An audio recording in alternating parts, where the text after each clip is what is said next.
अच्छा, अब की बार एक ये डिफरेंट टाइप का वेसल हमने ले लिया, ठीक है। वेसल का बेस का एरिया ए है और इसमें भी फिर हमने लिक्विड भर दिया, है ना, डेंसिटी रो, हाइट एच तक। और इसमें भी फिर हम निकालते हैं इसके बेस पे कितना फोर्स है लिक्विड के कारण, और इसका जो वॉल है इस पे लिक्विड के कारण कितना फोर्स है, इसको निकालते हैं। इसके बेस पे जो प्रेशर है उसको पी भी कर देते हैं। तो पी भी कितना है, एच रो जी, ठीक है।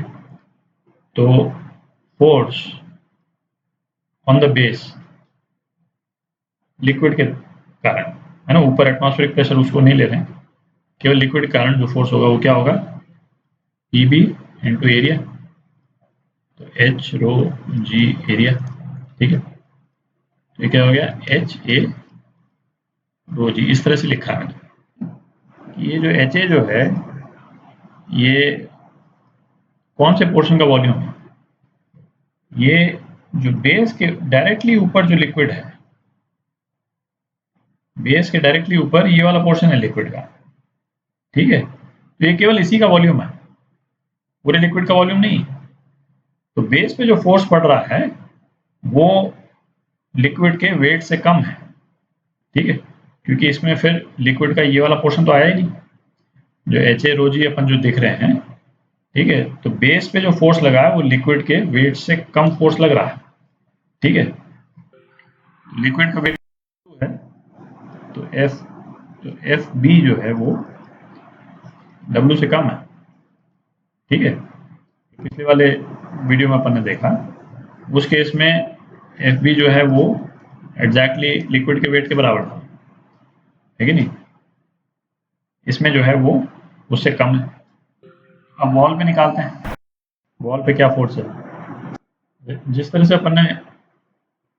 अपन ने फोर्स निकाला था वर्टिकल वॉल पे, यदि उसी तरह से इसमें लगाते हैं तो इस जो ये इंक्लाइंड जो वॉल है इस वेसल की, उस पे जो फोर्स लगेगा वो इस तरह से लगेगा, यहाँ पे तो फोर्स जीरो है और इस डायरेक्शन में जो फोर्स है वो मैक्सिमम होगा, ठीक है। और जो बीच के जो फोर्सेस हैं वो उससे कम होते चले जाएंगे इस टाइप से, ठीक है। और फिर जिस तरह से पिछली बार हमने इंटीग्रेट किया था उस तरह से, है ना, हर एक हाइट पे हम निकालें, प्रेशर निकालें और फिर उसको एक छोटे से एलिमेंट से मल्टीप्लाई करें, जैसे पिछली बार किया था, एक पतले से स्ट्रिप से इसको मल्टीप्लाई करें और उसके बाद में इंटीग्रेट करें, ठीक है। और यदि वेसल का यदि ये साइड है वो थोड़ा सा अनइवन टाइप का यदि हो जाए, है कि नहीं, तो हमारी प्रॉब्लम और भी ज़्यादा बढ़ जाती। तो इससे ज़्यादा ये क्या ना, ज़्यादा एलिगेंट तरीका है जिससे हम निकाल सकते हैं कि लिक्विड के द्वारा जो है वो साइड पे कितना फोर्स लग रहा है। तो वो चीज़ करने के लिए हम है ना लिक्विड का फ्री बॉडी डायग्राम बनाते हैं। तो लिक्विड पे जो फोर्सेस लग रहे हैं वो कौन कौन से फोर्स लग रहे हैं, एक तो ग्रेविटेशनल फोर्स लग रहा है एम जी नीचे की तरफ, ठीक है। अच्छा, अब ये जो बेस है, बेस से एक नॉर्मल फोर्स लग रहा है ऊपर, एन बी मैं बोल देता हूँ, और ये एन बी जो है वो एफ बी के बराबर होगा, ठीक है। जो फोर्स हमने अभी कैलकुलेट किया बेस पे, है ना, तो उसी का नॉर्मल रिएक्शन जो है वो कंटेनर लिक्विड पे देगा। अच्छा, एक नॉर्मल रिएक्शन जो है वो लगेगा वॉल्स की तरफ से लिक्विड पे, जो कि उसके बराबर होगा, जो लिक्विड जो वॉल के ऊपर फोर्स लगा रहा है उसी का अपोजिट होगा, तो वो नॉर्मल रिएक्शन लगेगा इस डायरेक्शन में, ठीक है। और ये वाली वॉल जो है नॉर्मल रिएक्शन लगाएगी इस डायरेक्शन में, ठीक है। तो यदि इस नॉर्मल रिएक्शन को मैं नॉर्मल रिएक्शन ऑफ वॉल बोलूँ तो इसके दो कंपोनेंट हो गए, एक तो वर्टिकल कंपोनेंट हो गया एन वी, और एक हॉरिजॉन्टल कंपोनेंट हो गया एन एच बोल देते हैं इसको। अच्छा, लिक्विड तो स्टेशनरी है, लिक्विड तो कहीं जा नहीं रहा, तो इसके जो नॉर्मल फोर्स के जो हॉरिजॉन्टल कंपोनेंट हो तो कैंसिल आउट हो जाएंगे सब जगह पे, केवल वर्टिकल फोर्स, वर्टिकल कंपोनेंट रह जाएगा नॉर्मल फोर्स का, ठीक है। तो अब जो है वो वर्टिकल डायरेक्शन में लिक्विड पे जो फोर्स है वो कौन कौन से हो गए, एक तो नॉर्मल कंपोनेंट का वर्टिकल कंपोनेंट, नॉर्मल फोर्स का वर्टिकल कंपोनेंट जो वॉल पे लग रहा है, और जो बेस पे जो नॉर्मल फोर्स लग रहा है वो तो वर्टिकल डायरेक्शन में ही, ये तो हो गए, और ये mg के बराबर होनी चाहिए। ठीक है, तो क्या हो गया? अच्छा, इसके लिए ऑब्वियसली मतलब इसमें हमको लिक्विड का वेट मालूम होना जरूरी है ना। लिक्विड का वॉल्यूम यदि टोटल मालूम हो, है ना, उससे हम वेट निकाल लें, या लिक्विड का वेट या मास मालूम होना जरूरी है। तो mg जो है वो किसके बराबर हो जाएगा? nb प्लस नॉर्मल फोर्स का जो वर्टिकल कंपोनेंट है। ठीक है, तो नॉर्मल फोर्स का जो वर्टिकल कंपोनेंट है वो हो जाएगा आपका mg माइनस nb। ठीक है, और nb कितना था? fb, तो कितना हो गया? mg माइनस एच ए रो जी। ठीक है, ये नॉर्मल फोर्स का वर्टिकल कंपोनेंट, और यही फोर्स जो है वो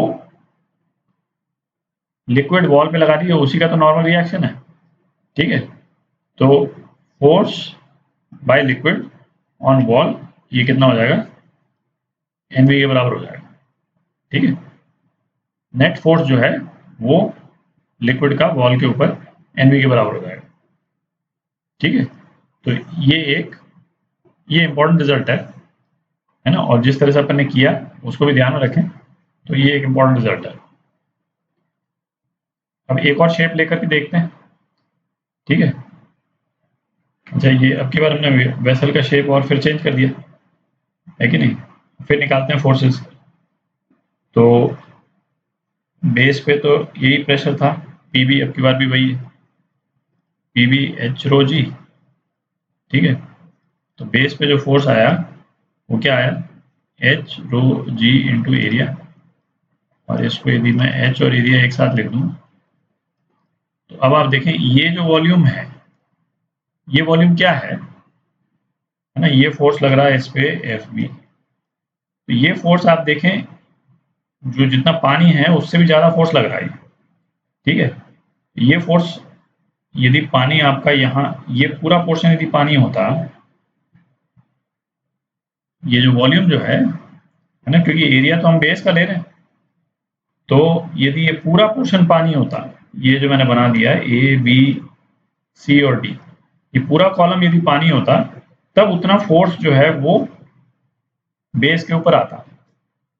ठीक है, पर ये इसको इतना तो टेपर कर दिया, तो उतना तो पानी भी नहीं। ठीक है, तो जो पानी का जो वेट है उससे ज्यादा है फोर्स इसके बेस पे वाटर कॉलम के कारण, है ना। यदि W यदि पानी का वेट है, तो एफ बी जो है वो इस केस में W से ज्यादा है। ठीक है, तो ये एक इंटरेस्टिंग रिजल्ट है। तो इसमें हम देख सकते हैं कि वॉल में जो है ना वो ऊपर के डायरेक्शन में फोर्स लग रहा है बेसिकली। ठीक है, इस वाले पॉइंट पे यहाँ पे और इस वाले पॉइंट पे जीरो प्रेशर जो है वो बढ़ता जा रहा है, और इस डायरेक्शन में फोर्स है बेसिकली। ठीक है, जिसका एक ये कर्व बन गया, बट ये स्ट्रेट लाइन होनी चाहिए, है ना, यहाँ से यहाँ तक ये स्ट्रेट लाइन। ठीक है, इस वाले वॉल के परपेंडिकुलर इस ऊपर के डायरेक्शन में फोर्स लग रहा है। तो बेसिकली ये जो वॉल पे जो फोर्स लग रहा है उसका हॉरिजॉन्टल कंपोनेंट तो कैंसिल आउट हो जाएगा, और वर्टिकल कंपोनेंट जो है वो इतना होगा कि नेट फोर्स बीकर पे लिक्विड के वेट के बराबर हो जाएगा। ठीक है, तो हम जैसे पिछली बार अपने नॉर्मल फोर्स निकाला था, हम उसी को निकाल लेते हैं, और उसी का जो ऑपोजिट है वही फोर्स ऑन द वॉल हो जाएगा। ठीक है, तो बीकर पे बनाते हैं फ्री बॉडी डायग्राम। बीकर क्या है, लिक्विड का बनाते हैं फ्री बॉडी डायग्राम। तो लिक्विड पे एक तो ये ग्रेविटेशनल फोर्स mg कर रहा है एक्ट, एक nb, और nb जो है वो fb के बराबर है। nb जो है वो fb के बराबर है। nb normal force by base on liquid, और यहाँ पे लिक्विड पे फोर्स लग रहा है नीचे की तरफ इस डायरेक्शन में, नॉर्मल फोर्स, तो normal force on the wall. ठीक है, तो normal force by the wall.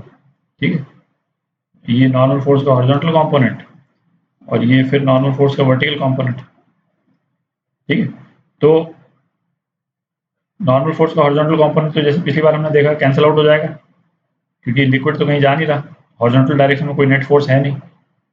Vertical component जो है वो इसको mg को बैलेंस करने के काम आएगा। तो वर्टिकल डायरेक्शन में कितने फोर्सेज हैं, mg प्लस nv, ये जो है वो nb के बराबर हो जाएगा। ठीक, तो आपका nv कितना हुआ, nb माइनस mg। ठीक है, और nb कितना, h a row a h a row g, h a row g, ठीक है, माइनस mg। ये नॉर्मल फोर्स है, नॉर्मल फोर्स का वर्टिकल कंपोनेंट जो वॉल लिक्विड पे लगा रही।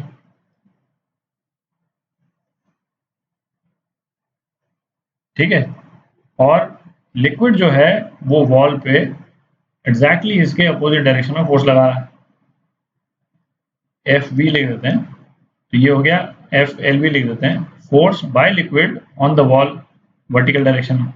हॉरिजॉन्टल डायरेक्शन का जो फोर्स जो है वो तो कैंसिल आउट हो गया। ठीक है, तो ये जो अपन ने देखा था बेस पे जो फोर्स लग रहा था लिक्विड इसके कंटेनर के बेस पे, वो वेट से ज़्यादा था। तो अब हम देख सकते हैं कि जो लिक्विड का जो वेट है वो F B minus F L B हो गया। ठीक है, तो इस तरह से हम जो है वो कैलकुलेट कर सकते हैं वॉल्स पे जो फोर्स है बीकर के वॉल्स पे। ठीक है।